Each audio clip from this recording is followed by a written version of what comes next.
All right. Hey, Brian, tell us about a moment where you were the least confident person in the room. Oh, geez, the least confident person. Okay, I will go back to childhood, like middle school. So this whole idea of like this tagline of building confidence that I've used for a long time, I feel like started in like early middle school years. It's no surprise, but from a profile view, I've got a bigger forehead. I've got a big nose.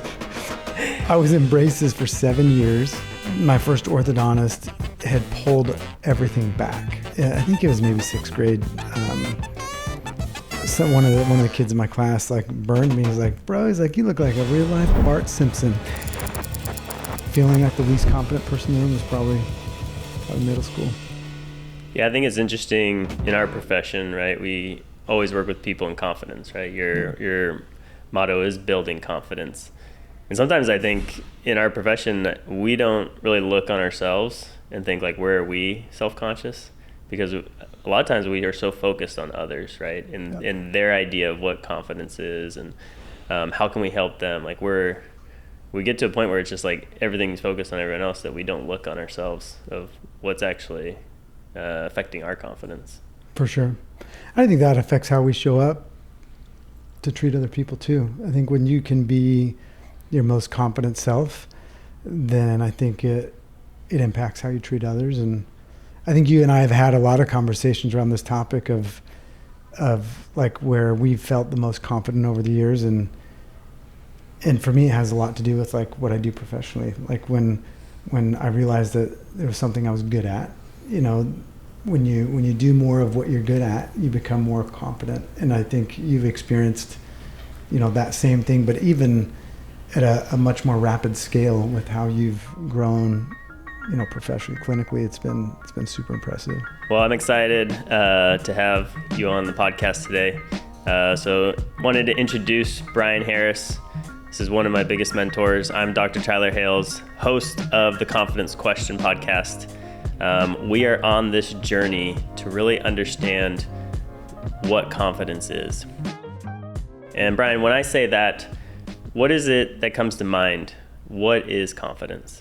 I think confidence is feeling okay with who you are. Confidence is like recognizing like, hey, this is who I am. This is what I'm really good at. These are also my weaknesses, but like accepting all of it. That's kind of how I've learned to see it over the years. And, I try not to dwell in the areas of my life where I'm just not as talented, and I try to focus more on the areas where I excel. And I feel like that is the definition of confidence for me. I love that. When we look at your journey, we've talked a lot about your life and my life and how we've gotten to this point. You come from a family of, your dad was a really well-known dentist, right? Yep. So you grew up in this world. And at the same time, a lot of your brothers are in dentistry or doing the lab work. And really, you've kind of elevated your brand bigger than anyone in the family. When you were growing up, or at what point do you feel like you really stopped being a dentist and really understood kind of the potential you had? Yeah, I think that journey, it's different for everyone. I think that, and I feel like everyone goes through that realization like at a different stage in their career. I think if we're speaking professionally, for me, it was probably 10, 15 years into my career. I had always been a good dentist. I had done a lot of different procedures really well, I thought. And I started to do more and more cosmetic dentistry and changing smiles. And I think I just recognized that like, hey, I'm good at this, and if I want to be the best at this, that I just need to only do this and go all in on this. And that was a big leap of faith, to leave all the other stuff behind that I knew that I could do well, to go all in on something that I knew I was one of the best at, was a huge leap. But it ended up being probably the most rewarding thing for me professionally, because the more I did, the better I got, the more confident I got, and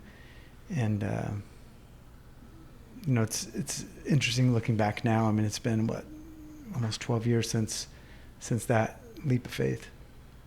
When you were going through this, was there a moment where you kind of felt not confident and kind of questioned yourself of whether you could achieve kind of this level of success that you're having?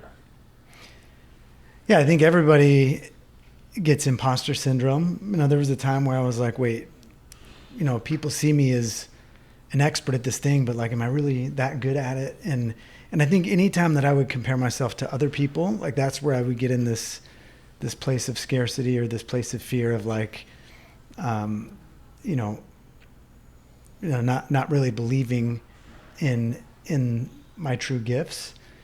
But the more I focused on my patients, the more I focused on the people I was serving, the more I recognized like, hey, it's not about everybody else out there. It's just about the people that I'm working with, and how they saw me.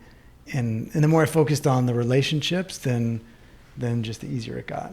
You've obviously played a huge role in my journey within cosmetics. You set a great example for me on how you can take dentistry and focus in and become the expert in one area, right? And that you've been a confidence builder for me because I always saw what you were achieving. I was like, okay, like it's possible, right? And I think that you've established not just confidence in your patients, but through example, your example in dentistry, where in the past, dentistry was always just like your yellow pages, your bread and butter in your area. You could never really couldn't touch outside of a market in your vicinity, right? And that's kind of what I went into dentistry thinking, that okay, you can do your local community, but it's hard to get a reach outside of that, right? And I remember the first time I heard about you was actually one of my friends, and she told me she's going to get her veneers done by you in Arizona, and she lives in California. And I could not understand that. To me, at that point, I was so limited in my mindset, where I was like, dude, why are people leaving the epicenter of cosmetics, California, and going to Arizona to do this, right? But seeing that example just gave me confidence of like, hey, like, not to knock you, right? To say that everyone can do it. Like, you've obviously established that, but it can be done. It just needs to be able to understand the works behind it.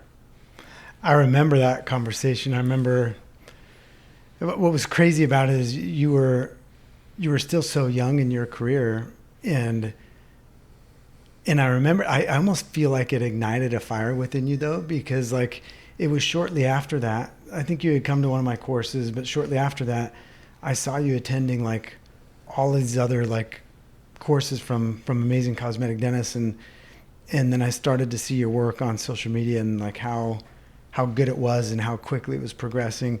You're still like, I tell your story all the time when I lecture and speak. You're still probably the best example of somebody that I've seen like really envision their true potential and then chase it and like go after it. And I mean, look at what you've done just in the last 10 years. It's been pretty remarkable. So yeah, thanks. I mean, it's fun. I enjoy what we do. Like, and we do make an impact with those around us, I want to play a little game with you. Let's do it. I'm going to talk about a situation, right? We want to understand confidence. That's the whole point of this podcast. And I want you to rate it 1 out of 10 about how confident a person needs to be in this situation. Okay? So, starting a conversation with a stranger. I would say, I would say you got to be pretty confident. I would say let's say 7 out of 10. There's always that fear of like being rejected, or are they going to think I'm crazy? Because we've all been in those situations where someone next to you on the plane starts talking to you and you're like, now is not the time. I don't want to be talking right now. So you don't ever want to be that for someone else. But, I feel like it takes, I would say 7 out of 10. I know this question makes me laugh because I remember at our last conference, we talked about kind of opening up to strangers, right? Yep. And you told us about that experience in the elevator. Can I share that again? Yeah, tell me that story. Well, so we were masterminding together, and we had talked about like just being confident and just, speaking to others and just like using like the time in your life to like connect with other people. And then I had to run up to my room to grab something during the break. And I got on the elevator and it was just one guy, and me. And I'm like, you know what? I'm going to try this. And so I'm like, hey, how's it going, man? And he looked shocked and surprised. And he was like, hey, he's like, things are going great. He's like, I'm here for a bachelor party, having a ton of fun.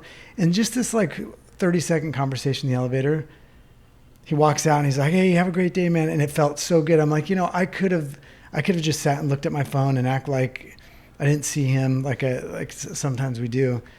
And it felt so great. And so then I grabbed something from a room and I got back on the elevator to go back down, and another guy jumped in and I'm like, how's it going, man? I'm like, you guys, you having a fun weekend? And he looked up at me and kind of gave me this look like, what are you doing? And just kind of looked back down at his phone. So 2 moments of like taking a risk, total confidence, and then a moment of like,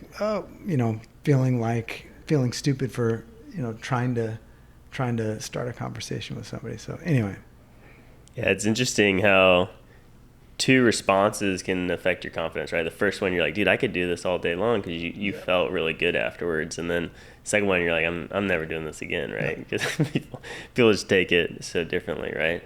And I think part of it is you have to get comfortable enough. I think for speaking specifically about confidence, like you have to be comfortable enough with who you are and what you believe in to just be yourself in every situation, regardless of how somebody's going to respond back. You shouldn't hold back because of that fear. I think that's a great takeaway. I think we allow other people to affect our confidence so much, when in reality it's really about we don't truly understand who we are, right? If we understand ourselves, that's where true confidence comes from. It's not about how other people are acting. Yeah, one of the most powerful lines I heard, and I just heard it recently, was, what other people think of me is none of my business. Right? And it's so true. I think we get so stuck sometimes on, what other people are going to think of us. And the reality is it's none of my business. Like what they think of me, like, shouldn't affect me. That's their business. That's their opinion only. Yeah, that's true. I like that. Next one, telling a waiter your order is wrong. Oh, I never do this. I never do this. I will eat the wrong thing. Like, I could have ordered steak and they brought me fish and I would just eat the fish. I don't like confrontation. And so, I mean, I think you've got to be, I don't know, to me, that's like, it seems like you have to have like a level 10 confidence to complain about food to a waiter. Yeah, I have a hardest time sending it back. And just because I feel bad, right? Like, it's like they did something wrong. They know they did something wrong, but I just want to point it out. Which seems, I mean, I guess it comes down to like your mindset too, because, it could be like, I get fish. I'm like, hey, I never order fish. Now I have it. Let's try it. Let's see if I like it. Yeah. I mean, you could take it, from a place of like excitement about life, or you can take it from like, I'm too scared to say something. So I guess it just depends. All right. How about posting a gym selfie? Oh, no, with the, do you remember when we had that challenge where we were in this group together and we would post every day, like who worked out and who didn't. And it was to hold each other accountable. I got to a point where I was finding pictures on the internet of other people working out and cropping them to make it look like I was working out, just to have you guys think that I was actually doing the workouts when I wasn't. Yeah. So I mean, you got to be like level 10 confidence, I think, to post a gym selfie. Yeah. I remember when you had a fitness guy come speak to us, but he told you that we were going to post your shirtless picture in front of everyone. That motivated you to get. That was the only time I ever have routinely worked out in my life, is when I knew that my before and afters were going to be posted in front of a group of people. I mean, I was motivated for sure. Yeah. I mean, I think so. My wife just recently did a fitness competition, and she spent 4 months prepping for this this competition.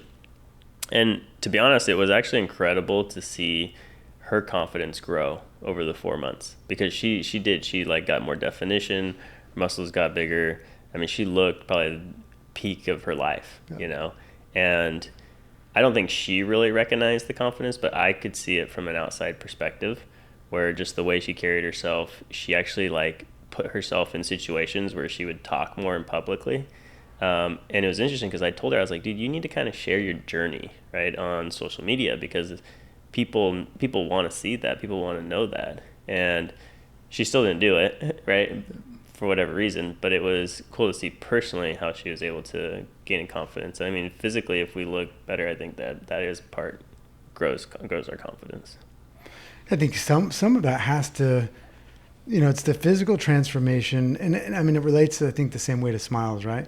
The physical transformation someone goes through when they have their smile done is like, physically you can see a difference, but it's how that makes them feel, and then how they show up in life because of that. And then more doors open, more opportunities are presented to them. And so, oftentimes it's not the smile that creates the confidence. It's just that belief in themselves, I think, is really what does it.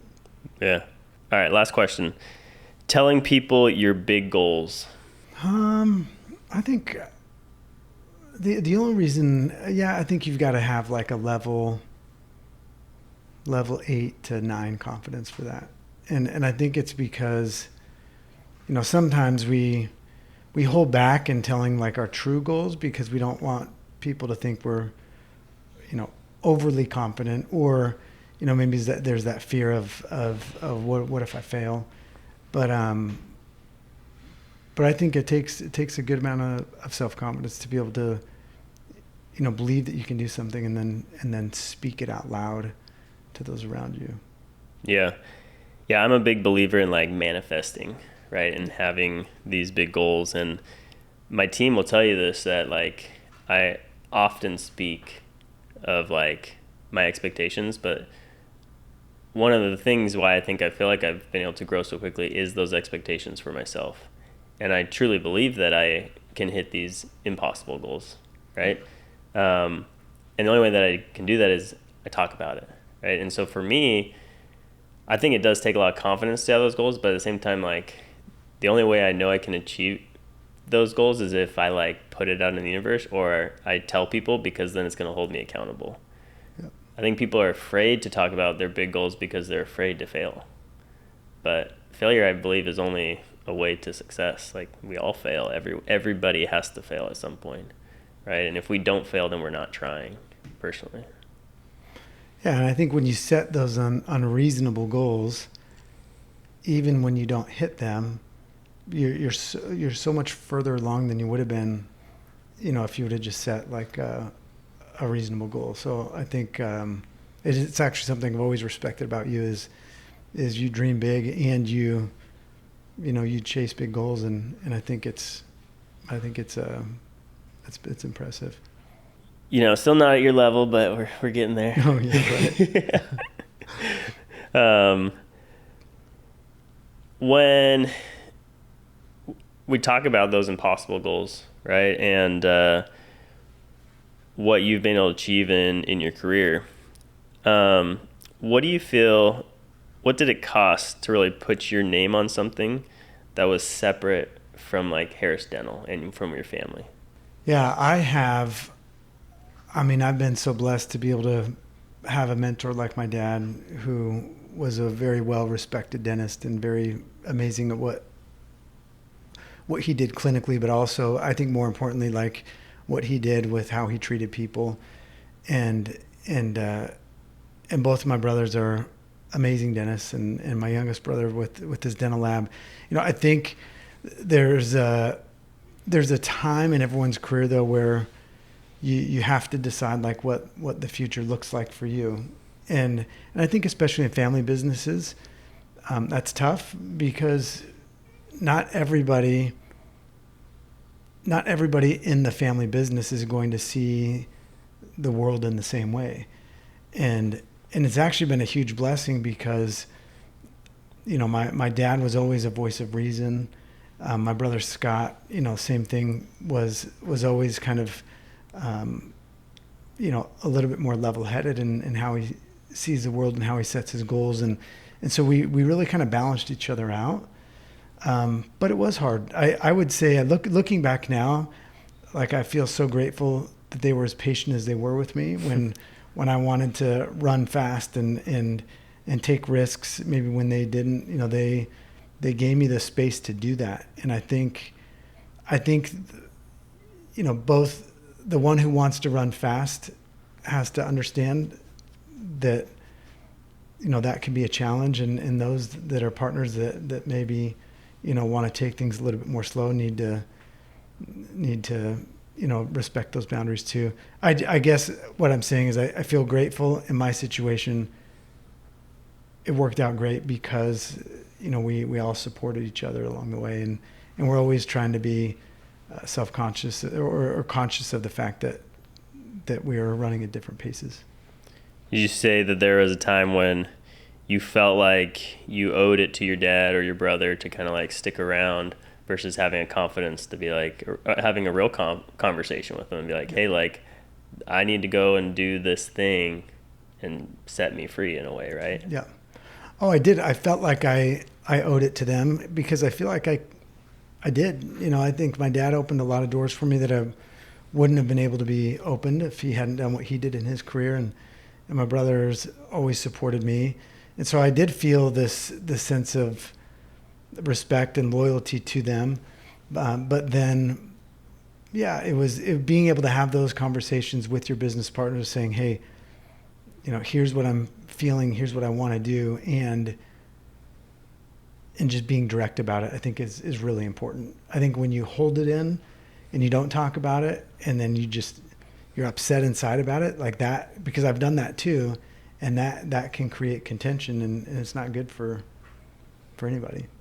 Yeah, I mean, I was in that situation, and we've talked a lot about my journey, and in similar ways, we have a similar journey, right? Where I was a part of a partnership, and I felt this loyalty to them, where I felt like I owed it because my original partner gave me the opportunity to buy into this practice and to start working on cosmetics, going all in on it. But we started seeing things differently.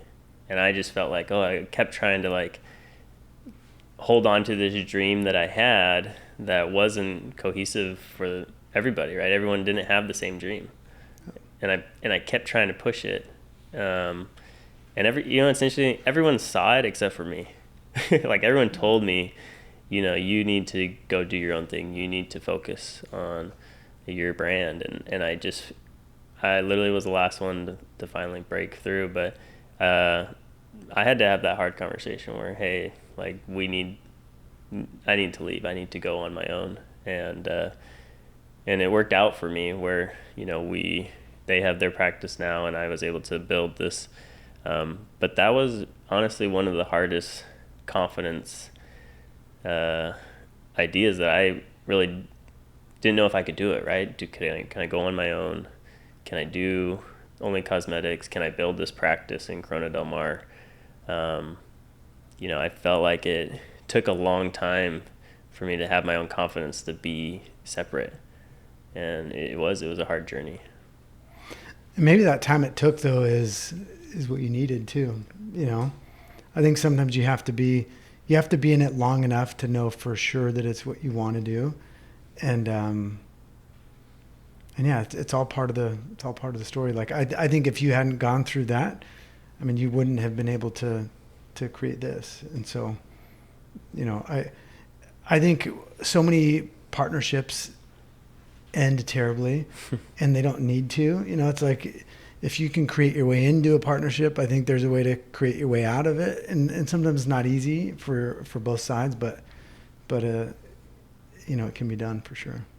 Well, Brian, appreciate you being here. And before we go, I wanted to ask you, what's the question every interviewer asks you that you're tired of? And what's the question you wish they would ask? I would say the one that everybody asks that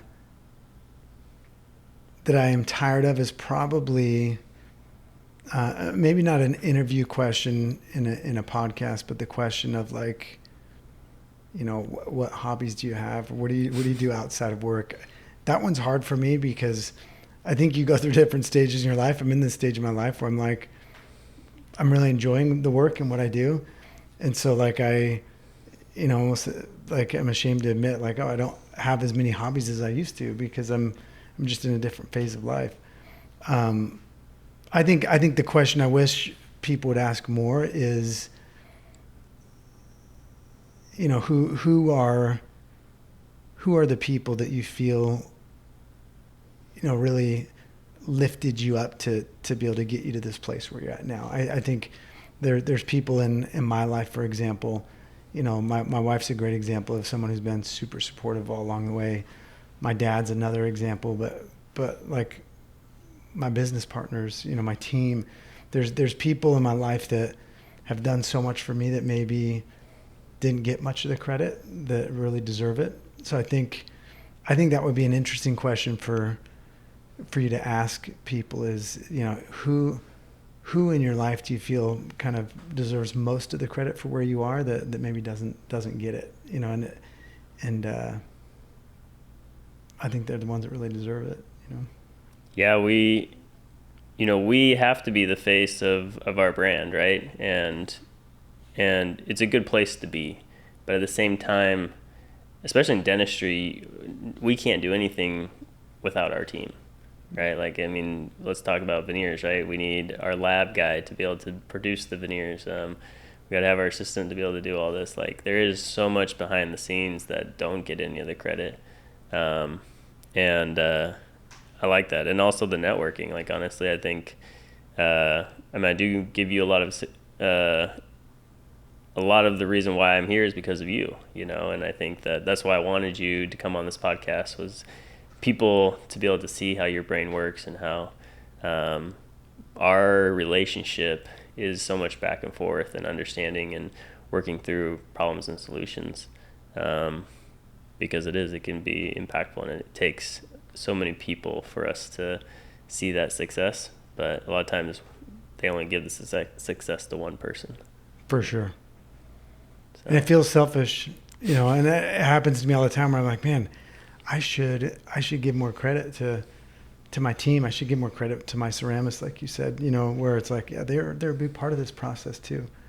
So yeah, thank you for asking that. That made me, now I'm feeling guilty. I feel like I need to go message them and tell them how much I appreciate them. Well, good. I'm going to go message them too. But Brian, it's a pleasure having you on this podcast, flying out from Phoenix to Newport Beach, and hopefully you get to spend some time on the beach today in the good weather. Before you go, let me bring this all together. 3 things Brian said today that I can't stop thinking about. First, confidence is internal. 2 elevators, same building. And what changed wasn't the room, it was what he walked in carrying. Nobody hands you that. You build it, and you bring it with you. Second, what other people think of you is none of your business. This is a guy who got called a real-life Bart Simpson in middle school. A guy who admitted the use to crop photos off the internet to look like he was in the gym. The most confident people you follow were faking it longer than you think. The difference is they keep going anyways. And third, real confidence gives the credit away. When I asked Brian the question he wished people would ask, he didn't talk about himself. He talked about his team, his wife, his dad. The people who actually carry you don't need the spotlight to know they matter, but say it out loud anyways. So here's the work this week. Next time you catch yourself managing what someone else thinks of you, remember Brian. None of your business. Put that energy back into the work. I'm Dr. Tyler Hales. Follow the show so you don't miss what's next. This question doesn't have one answer. That's why we keep asking.